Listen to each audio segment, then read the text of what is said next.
Shadows twist where whispers grow. The edge of light begins to flow. A world unseen through fractured glass, where futures meet the echoes past. Step closer now, the veil is thin. A riddle starts where dreams begin. The experimental medium calls your name. Nothing here will be the same.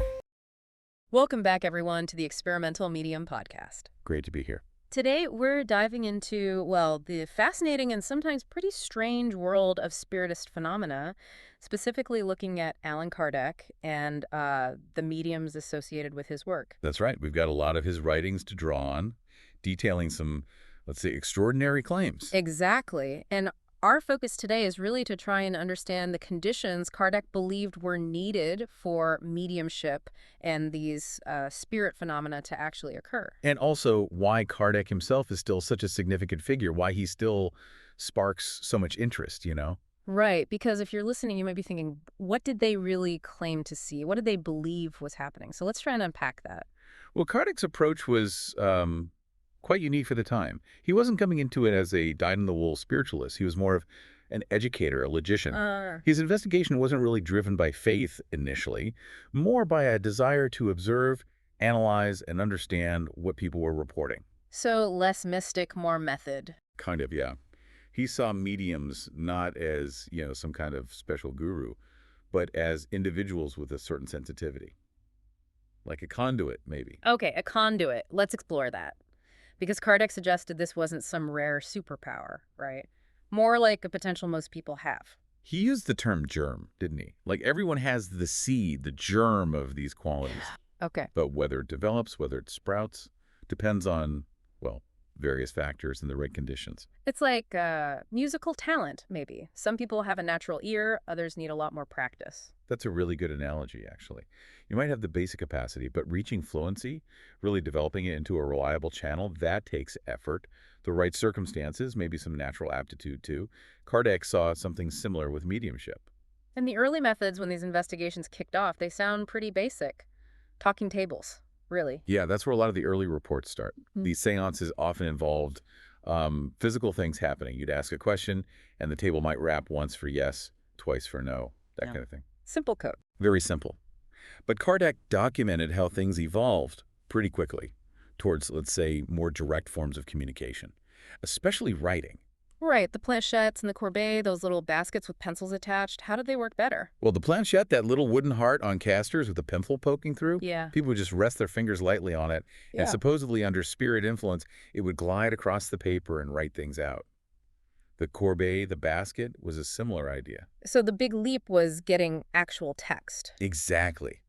Instead of interpreting knocks, you had words on paper, more complex messages, and crucially, a record. Something tangible you could look back at. That seems like a huge step towards trying to build some kind of evidence base, doesn't it? It was. Kardec definitely recognized that. Written words gave a more concrete foundation for study. Raps are fleeting, easily dismissed, maybe. But writing, that's different. You can analyze it. Now, Kardec also introduces this concept of fluidic ties, or fluids. Sounds pretty central to the whole connection idea. What were these supposed to be? He theorized this subtle energy, these fluids, acted as the medium, the substance through which spirits and mediums could connect, like an invisible network they could both tap into. Okay, an invisible network. And the signal strength wasn't always constant. No, he suggested the ease of connection, the strength of these fluidic ties, could vary a lot. What would influence that? Oh, several things, according to Kardec. The spirit trying to communicate, the medium's own development and energy, even the intentions of everyone in the room. Right. He actually advised beginners not to fixate on contacting one specific person right away. Oh, why is that? Better to make a general appeal to good spirits or one's guardian angel first.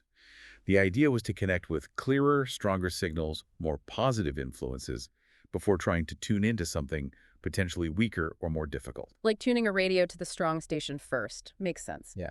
This leads to a really interesting point, the nature of the spirits themselves.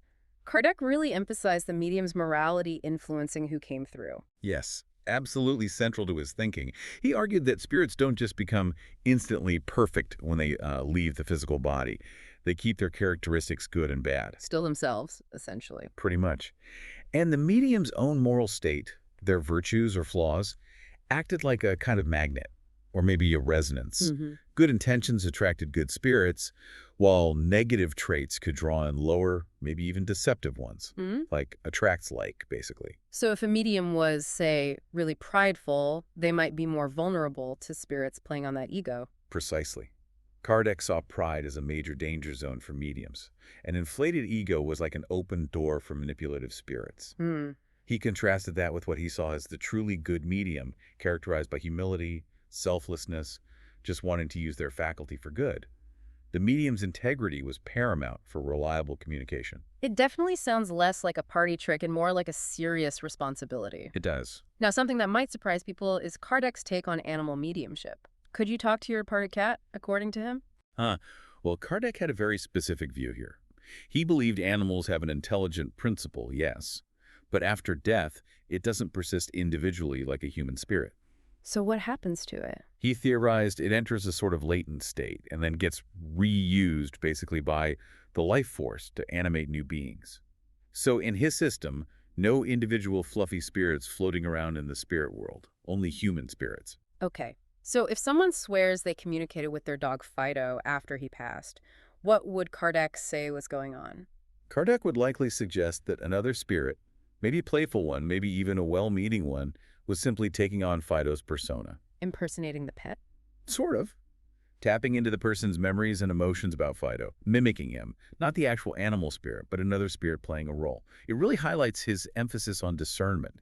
Don't just accept everything at face value. That's a clear stance, and yeah, probably challenges what some people feel. It underlines his attempt at a rational framework, even if it wasn't always popular. He also mentioned that mediumship wasn't necessarily constant. It could fade. Yes, he observed that. Abilities could fluctuate, periods of strong connection, then periods where it seemed weak or gone. Any reason why? He thought it could be down to the medium's health, physical or mental state, emotions, moral progress, even just the spiritual influences around them. It wasn't like a tap you could just turn on and off at will, always at full power. Sounds like a very delicate balance. What about getting really pure communication? From what Kardec considered higher, more evolved spirits, what did that require? For that, Kardec stressed, again, the medium's moral purity and a genuine desire for good. He believed higher spirits were less likely to come through clearly if the medium was driven by ego, pride, or, selfish reasons. So that selflessness and focus on truth were key. Absolutely essential, in his view, to attract and maintain contact with those more enlightened presences. The moral dimension just keeps popping up. It's clearly vital to his whole model. He also warned about downsides, didn't he? Like obsession or even being controlled by spirits. Oh, definitely. He cautioned that mediums who weren't careful, especially if they lacked moral strength or good judgment, could become vulnerable. Vulnerable how? To negative influences. He described a whole spectrum, from just being annoyed by a spirit to full-blown obsession where a spirit exerts harmful control over thoughts and actions. That sounds quite serious. And in the most extreme cases, he talked about subjugation, where the spirit essentially takes over the medium's will. It really underscored why ethical practice and maintaining a strong moral compass were so important as safeguards. Right. It's not just receiving messages, it's managing who you're potentially letting in. On a more tangible note, there was that odd thing with writing mediums, their handwriting changing. Yes. With mechanical writing, where the spirit supposedly guides the hand, Kardec and others noted the handwriting style often changed depending on who was communicating. And sometimes it looked like they're writing from when they were alive. That was the really intriguing part. It was sometimes claimed to bear a striking resemblance, seen by some as another clue, maybe, to the spirit's identity.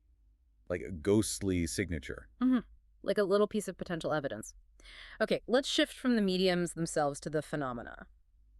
Kardec wanted to offer natural, or at least lawful, explanations for things often seen as miracles, right?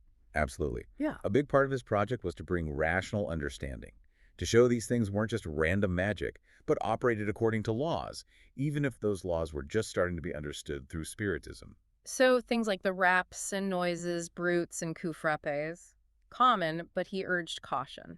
Yes, while they were often the first signs reported, Kardec stressed careful observation. It's easy to mistake house creaks or even unconscious muscle movements for spirit taps. Critical thinking was essential to avoid fooling yourself. But then you had the more dramatic stuff, objects moving on their own, or reports objects appearing from nowhere. Harder to explain away. Those spontaneous physical events were definitely compelling for Kardec. They often happened in good light with multiple witnesses, sometimes involving people completely new to Spiritism. Less chance of collusion, maybe? Or prior expectation influencing things. The fact they seemed to happen without anyone doing anything lent them weight, in his view. Apports, especially, were baffling. Where did the objects come from? So how did he try to explain how a spirit could, move a table or make a flower appear? His main explanation involved the paraspirit, that semi-material envelope we mentioned. Okay. He theorized that lower-order spirits, whose paraspirit was denser, more fluidic, could act on what he called universal fluid, or maybe ectoplasm, to produce physical effects. So the spirit uses its energy body to manipulate some subtle substance in the room. Kind of like that, yes. The paraspirit is the bridge, allowing the spirit's energy to interact with the physical. In higher spirits. He suggested they might be too dematerialized for that direct action. So if they wanted physical effects, they might use lower spirits as intermediaries, like delegating the physical work. There's a whole complex system he's proposing.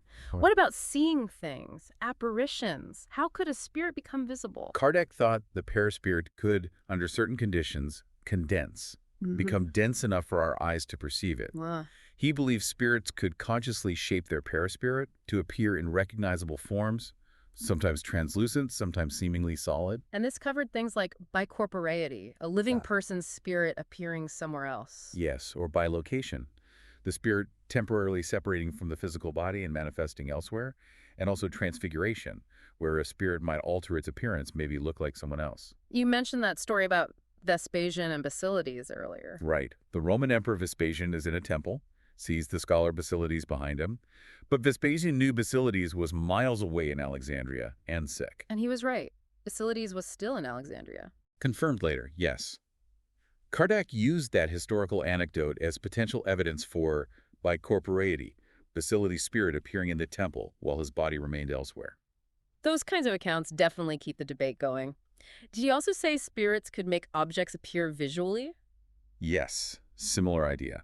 Acting on the ethereal matter around us to create temporary apparitions of objects. He used the example of a spirit creating the appearance of a snuff box. A ghostly snuff box? Just visual? Or did he think they could be, solid? He actually suggested they could become temporarily tangible, even possess properties of the real thing. Really? For the snuff box example, he even floated the idea it might contain something like tobacco that could make you sneeze, implying a fleeting but real physical presence. Wow, that's taking it pretty far.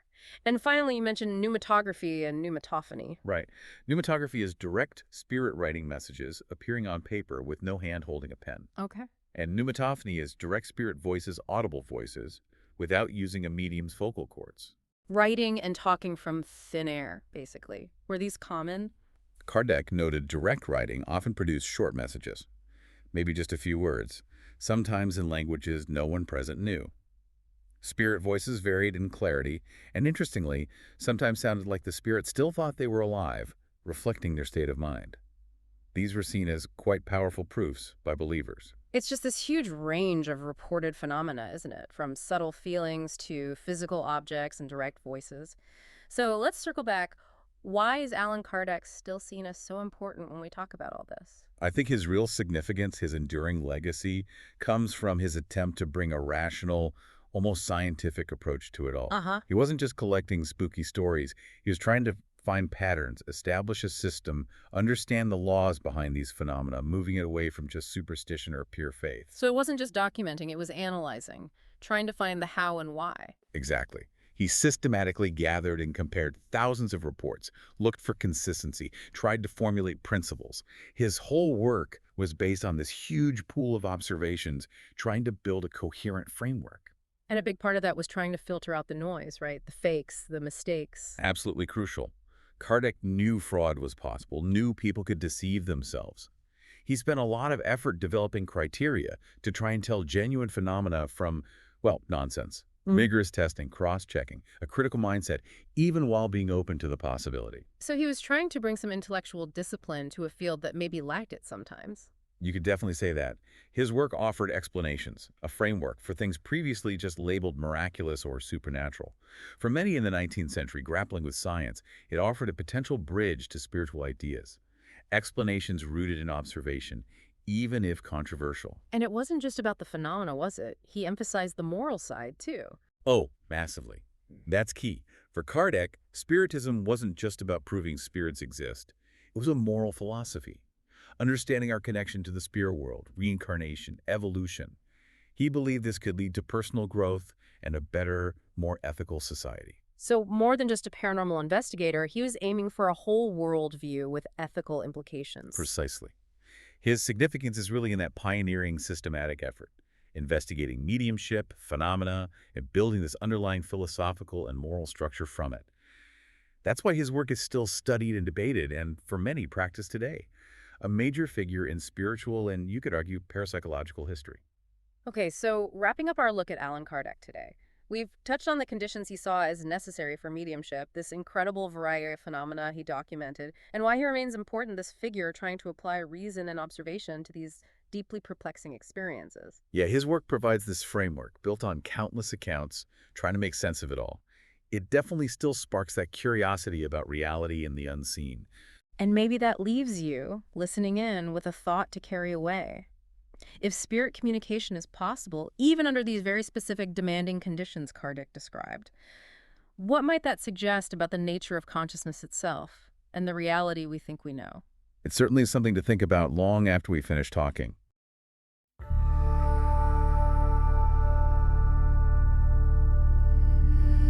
Whispers creeping through the haze, shadows dance in twisted ways, echoes hum from worlds unseen. This is where the strange convene. Step into the unknown mind, secrets hidden, twist and bind. Truth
haunted tones, reality's edge becomes your home. Questions rise like fragile smoke, the uncharted realm silently spoke.